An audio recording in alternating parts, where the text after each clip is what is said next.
વરસતા રસ્તા પર દરિયા જેવા દ્રશ્યો સર્જાયા। ઠેર ઠેર જળબંબાકાર થતા લોકોના વાહનો રમકડાની જેમ ધસમસતા પાણીમાં તણાતા જોવા મળ્યા। મેઘરાજાની ધમાકેદાર બેટિંગથી જનજીવન અસરગ્રસ્ત। વહીવટી તંત્રએ લોકોને સાવધાન રહેવા માટે સૂચના આપી। ભારે વરસાદ ખાબકતા રસ્તા પર નદી જેવો ધસમસતો પ્રવાહ વહેતો થયો। વરસાદની પરિસ્થિતિ વણસતા તંત્રએ એલર્ટ આપ્યું છે। તો કુદરતની સામે કઈ રીતે વાહનો પણ નતમસ્તક થઈ રહ્યા છે તેની તસવીરો સામે આવી, જ્યાં વાહનો તણાવવા લાગ્યા। પૂરની પરિસ્થિતિ સર્જાઈ છે કારણ કે એકાએક જે વરસાદ ખાબક્યો છે ત્યારબાદ રોડ રસ્તા જળમગ્ન થઈ ચૂક્યા છે। અમેરિકાથી આ સીધી તસવીરો આવી, જ્યાં ભારે મેઘ ખાંગા થયા અને મેઘરાજાના હાહાકારના કારણે લોકો પણ પરેશાન।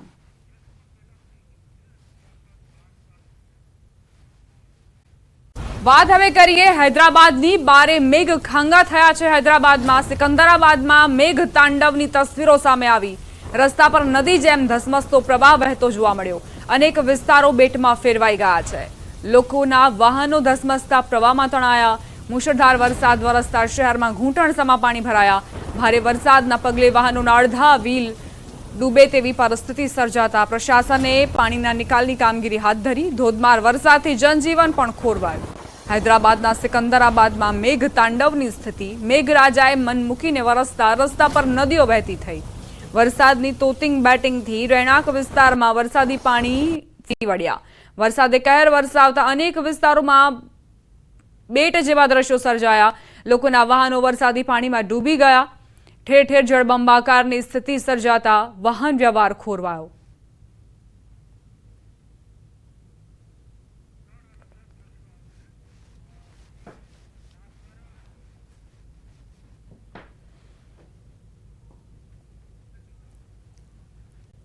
तो कई रीते देशभरमा वरसादना कारणे जनजीवन पर माठी असरो वर्ताई छे तेनाथी तमने रूबरू करावी रह्या छीए। तस्वीरो सामे आवी रही छे जळभरावनी। रोड रस्ता जे छे ते जळमग्न थई चूक्या छे। पाणीनुं साम्राज्य जाणे के छवाई गयुं छे। पछी ए राजधानी दिल्ही होय, राजस्थाननुं नाथद्वारा होय के हैदराबादनुं सिकंदराबाद होय। मेघतांडवनी अलग अलग तस्वीरो तमे जोई रह्या छो। एकाएक वरसाद शुं वरस्यो अने त्यारबाद राजधानी दिल्हीना हाल बेहाल थई गया। रोड रस्ता जळमग्न थया। वाहन चालकोने लांबा ट्राफिक जामनी समस्यानो सामनो करवो पड्यो। नाथद्वारामां तो जाणे के रस्ता परथी नदी वही रही होय तेवी तस्वीरो सामे आवी। लोकोना वाहनो पण तणाववा लाग्या। लोकोए पोताना वाहनोने बचाववा माटे અહીં જદ્દોજહેદ કરી। બીજી તરફ હૈદરાબાદના સિકંદરાબાદમાં કઈ રીતે આખો વિસ્તાર બેટમાં ફેરવાઈ ગયો તેની તસવીરો જુઓ। રાજસ્થાનમાં અનરાધાર વરસાદ ખાબક્યો। નાથદ્વારાના રાજસમંદમાં બારે મેઘ ખાંગા થયા। રસ્તા પર નદીઓ વહેતી થઈ। અનેક વિસ્તાર પાણીમાં ગરકાવ થયા। બજારોમાં ધસમસતા પાણી ફરી વળ્યા।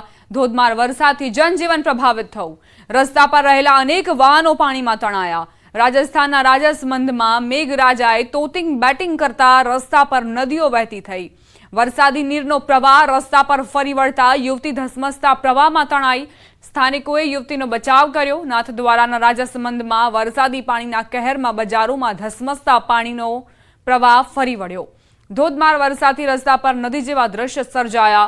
जनजीवन प्रभावित थયું। સ્થાનિકોમાં પાણી નિકાલની કામગીરી વિશે તંત્ર સામે રોષ ભભૂકી ઉઠ્યો છે।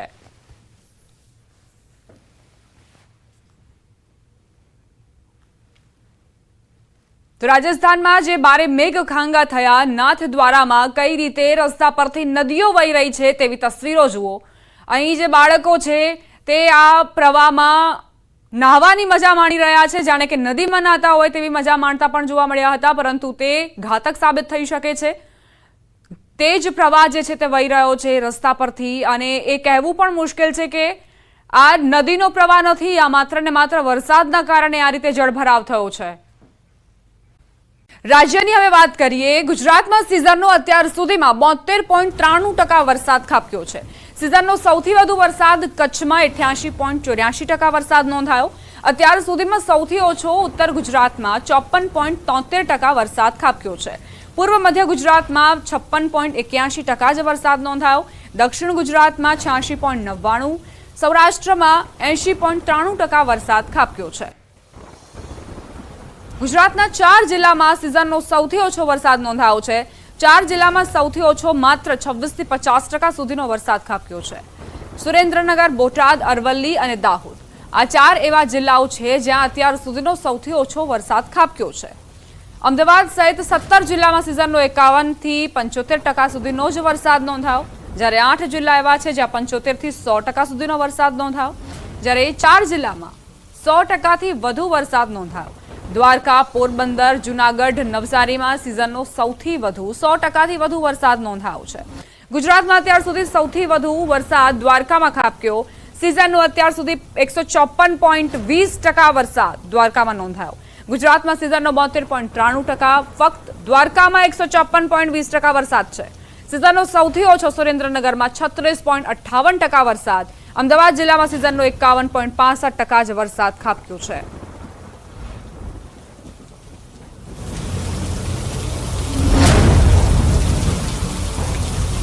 હવે એ સમજવાનો પ્રયત્ન કરીએ કે આખરે કયા ઝોનમાં કેટલો વરસાદ ખાબક્યો છે. સૌથી વધુ વરસાદની વાત કરીએ તો 88.84% વરસાદ ખાબક્યો છે. ત્યારબાદ 86.99% વરસાદ જે છે તે નોંધાયો છે. આ રીતનો વરસાદ, સિઝનનો કેટલો વરસાદ, ક્યાં કેટલો વરસાદ છે તેની પણ વાત કરીએ. 100% થી જે વધુ વરસાદ છે તેનો સમાવેશ થાય છે દ્વારકા, પોરબંદર અને જૂનાગઢ. આ 3 એવા જિલ્લા છે જ્યાં 100% થી વધુ વરસાદ ખાબક્યો છે. આ સિવાય નવસારીની વાત કરીએ, દક્ષિણ ગુજરાતના નવસારીમાં પણ 100% થી વધુ વરસાદ ખાબક્યો છે. હવે આવીએ 76 થી 100% સુધીનો વરસાદ આખરે કયા કયા જિલ્લાઓમાં વરસ્યો છે. તો તેમાં કચ્છનો સમાવેશ થાય છે, જામનગરનો સમાવેશ થાય છે, ગીર સોમનાથમાં પણ આ જ પ્રકારે વરસાદ વરસ્યો હતો. 76 થી 100% સુધીનો વરસાદ અહીં ખાબક્યો હતો. ભરૂચ, નર્મદા, સુરત અને તાપી, વલસાડમાં પણ આ જ પ્રકારે વરસાદ ખાબક્યો હતો. હવે આવીએ કે સિઝનનો સૌથી વધુ વરસાદ આખરે કયા જિલ્લામાં વરસ્યો, ક્યાં મેઘરાજાએ પોતાની મહેર સૌથી વધુ કરી. તો 100% થી વધુ વરસાદ જ્યાં ખાબક્યો હોય તેની વાત કરીએ તો દ્વારકામાં 154 થી પણ વધુ ટકા, 154.20% વરસાદ ખાબક્યો છે. પોરબંદરની વાત કરીએ તો 125.86% સુધીનો વરસાદ અહીં ખાબક્યો હતો. જૂનાગઢમાં 125.59% વરસાદ ખાબક્યો હતો. હવે આવીએ કે આખરે કયા જિલ્લાઓમાં 76 થી 100% સુધીનો વરસાદ ખાબક્યો છે. તો કચ્છની આ સ્થિતિ છે.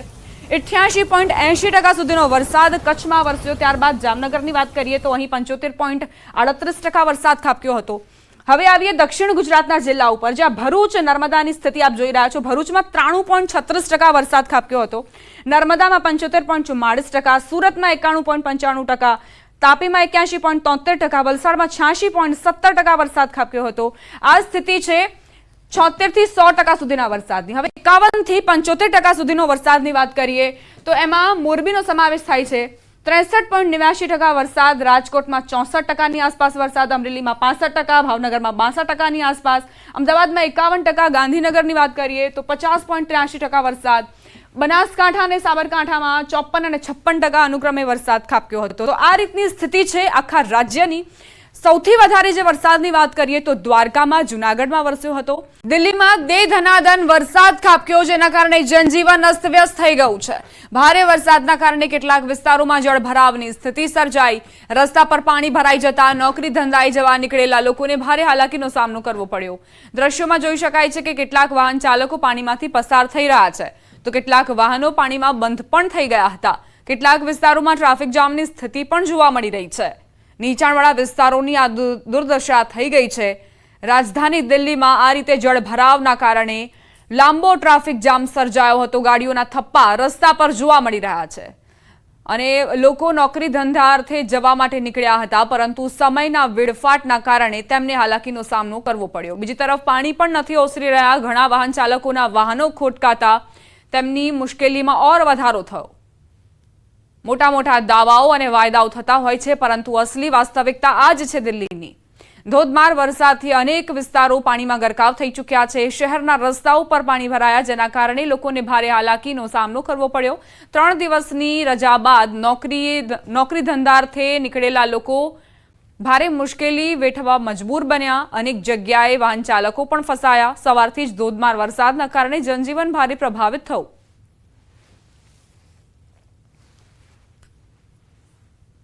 दिल्ली के आईटीओ के पास स्थित कब्रिस्तान और आईटीओ पुलिस मुख्यालय के ठीक पीछे हम खड़े हैं और यहाँ पर देख सकते हैं, देखिए ये भी बह रहा है।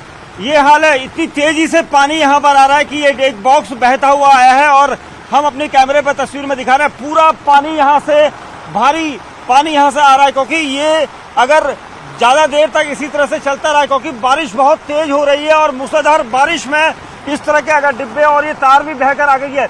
एक तरफ कब्रिस्तान का राइट साइड में गेट है, तो दूसरी तरफ ये पीडब्ल्यूडी मुख्यालय की पीछे की बिल्डिंग का हिस्सा है और ये अंदर की जो सड़क है पूरी तरह से यहाँ पानी आ रहा है। ये पानी कहाँ से आ रहा है ये नहीं पता, लेकिन ये साफ है कि ये पानी एक तेज बहाव से, क्योंकि जल भराव हो चुका है, ओवरफ्लो कर रहे हैं और ये पानी वहां से बहता हुआ इस तरह से पानी आ रहा है। देखिए पहाड़ों में इस तरह से नदियों का पानी आता है और ये पानी अगर ज्यादा देर इकट्ठा हो गया तो भारी जमाव यहाँ पर हो जाएगा। और ये आईटीओ की तरफ जाने की तस्वीर है, सामने पूरा पानी लबालब भर चुका है, कहीं से भी निकासी का कोई इंतजाम नहीं है और इसी वजह से ये बाढ़ के जैसे हालात यहाँ पर दिख रहे हैं। जैसे बाढ़ आ जाती है धीरे धीरे पानी बढ़ता जाएगा और हम काफी देर से देख रहे हैं, मुश्किल से आधा घंटा की बारिश हुई है दिल्ली में और आईटीओ की स्थिति यहाँ पर देख सकते हैं। इस तरह का तेज बारिश का पानी है और ये पानी यहाँ पर इस तरह से बह रहा है। अगर इस तरह से इसकी निकासी नहीं हुई तो कुछ देर बाद ये लबालब सड़कों को पूरे अपने आगोश में लेगा। और पहले भी हम देख चुके हैं कि आईटीओ की स्थिति बद से बदतर हो जाती है जब भी बारिश होती है और उसके बाद जल भराव होता है, तो आईटीओ की पूरी स्थिति बद से बदतर हो जाती है। वो देखिए तालाब बन चुकी है सड़कें, ये देखिए तालाब बन चुकी है सड़कें, कुछ पता नहीं चल रहा है कि सड़क कहाँ है। तो ये डिब्बा बहकर यहाँ आ गया हमने जिसे दिखाया था।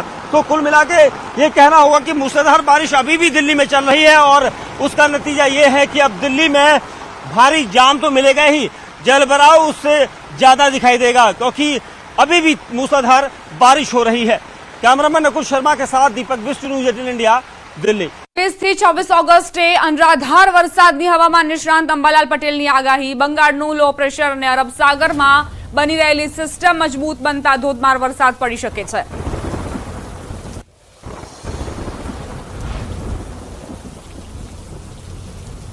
આગામી તારીખ 23 થી 24 ગુજરાતમાં રાજ્ય ભાગોમાં ભારેથી ધીમી વરસાદ પડવાની શક્યતા છે, કારણ કે એક બિહાર અને બંગાળ તરફ થતું લો પ્રેશર અને ત્યાંની અસર છે તો મધ્યપ્રદેશ અને ગુજરાતના ભાગો સુધી થશે। અરબ સાગરની સિસ્ટમ જે છે એ મજબૂત થશે અને તે પણ મધ્યપ્રદેશના ભાગો સુધી આવશે। આથી તારીખ 23 થી 26 પૂર્વ ગુજરાતના ભાગો, ગુજરાતના અન્ય ભાગો અને સૌરાષ્ટ્રના ભાગો તેમજ કચ્છના ભાગોમાં વરસાદ થવાની શક્યતા રહેશે। પૂર્વ ગુજરાતના કેટલાક ભાગોમાં અતિ ભારેથી અતિ વરસાદ થવાની શક્યતા રહેશે। મધ્ય ગુજરાતના ભાગોમાં વરસાદ થશે, ઉત્તર ગુજરાતના ભાગોમાં વરસાદ થશે, સાબરકાંઠાના ભાગોમાં પણ વરસાદ થવાની શક્યતા રહેશે, બનાસકાંઠાના ભાગોમાં વરસાદ થવાની શક્યતા રહેશે, કચ્છના ભાગોમાં વરસાદ થવાની શક્યતા છે। કેટલાક ભાગોમાં ભારેથી અતિભારે વરસાદ થતાં નદી નાળા છલકાઈ જવાની શક્યતા છે।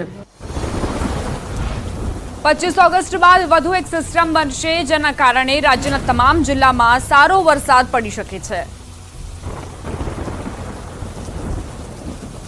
26મી ઓગસ્ટ પછી પણ એક સિસ્ટમ મજબૂત થશે, તે પણ એમપી સુધી આવવાની શક્યતા છે અને ગુજરાત સુધી પ્રભાવિત થશે।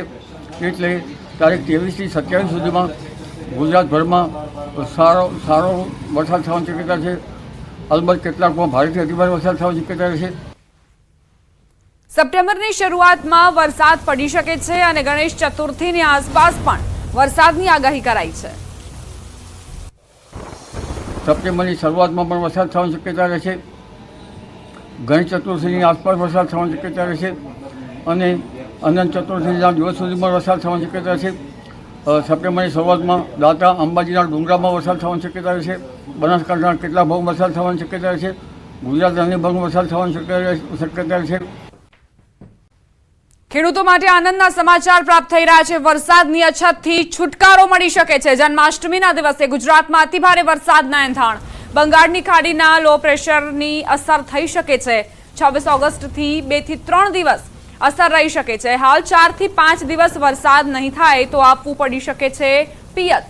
વરસાદની અછતવાળા વિસ્તારમાં પિયતના પાણીની પણ અછત છે, એવા સમયે વરદાન બની શકે છે વરસાદ।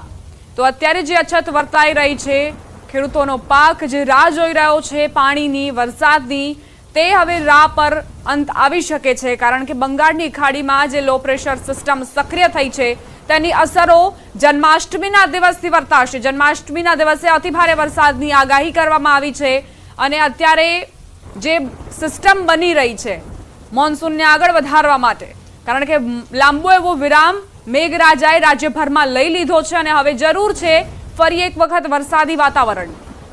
વરસાદની અછત હવે દૂર થશે, જન્માષ્ટમી સુધીની ખેડૂતો રાહ જુએ અને ત્યારબાદ મેઘરાજા વરસશે તેવી હવામાન વિભાગની આગાહી। ગુજરાતના ખેડૂતો માટે ખરેખર આનંદના સમાચાર, કારણ કે ઉત્તર ગુજરાતના ખેડૂતો ખાસ કરીને રાહ જોઈ રહ્યા છે કે ક્યારે વરસાદ વરસશે લાંબા વિરામ બાદ।